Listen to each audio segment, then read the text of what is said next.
And it's simply amazing to me that Ukrainian Americans and Ukrainian Canadians include within their ranks several hundred or several thousand highly articulate, highly educated intellectual types who may or may not be professors, that's not the point, but who are perfectly capable of expressing their ideas on a regular basis in the press and articles and books and the rest, and who are perfectly capable of addressing contemporary issues. That's the point.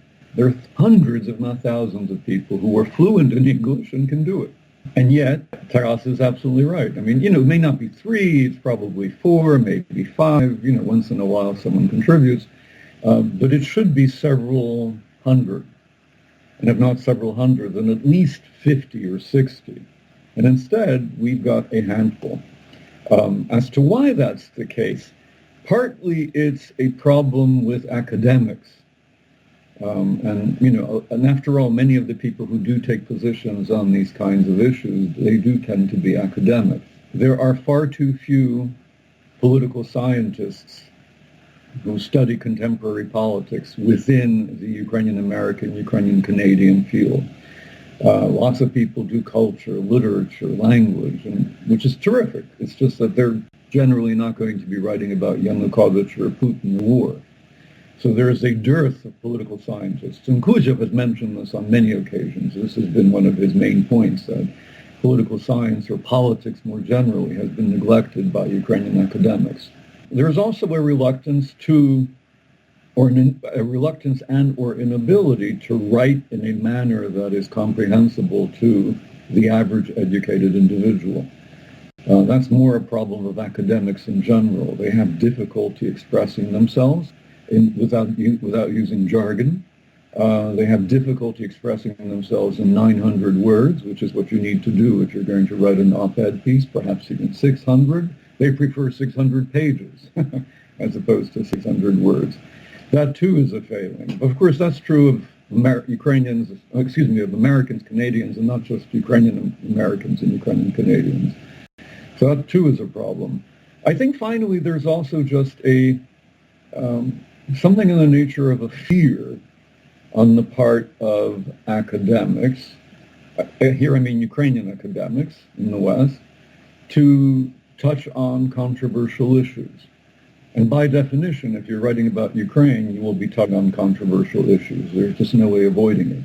You will be for Ukraine or against Russia. You're for the Ukrainian historical narrative and you're opposed to the Russian one. I mean, you're always going to be delving into controversy. And controversy can be can make one uneasy, but at the same time, it can be threatening.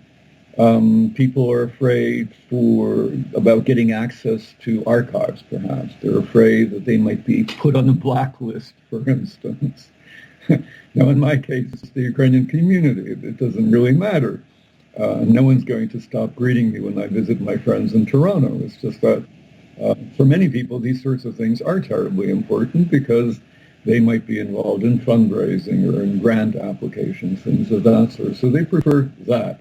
At the same time, there's always the criticism that you'll get from Ukraine's opponents. If you speak too openly about certain issues, you can be called a nationalist, a fascist, an anti-Semite, all these sorts of things.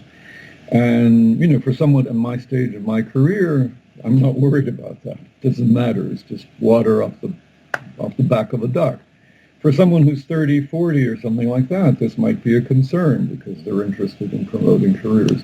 Anyway, the bottom line is, you're absolutely right. We've got too few people taking stands on too few issues. The flip side of that is also bad because that means that Taras and I and Karatnitsky were always taking stands, and in a way, we've become predictable. I know Taras and Adrian very well, and I know what both of them are going to say.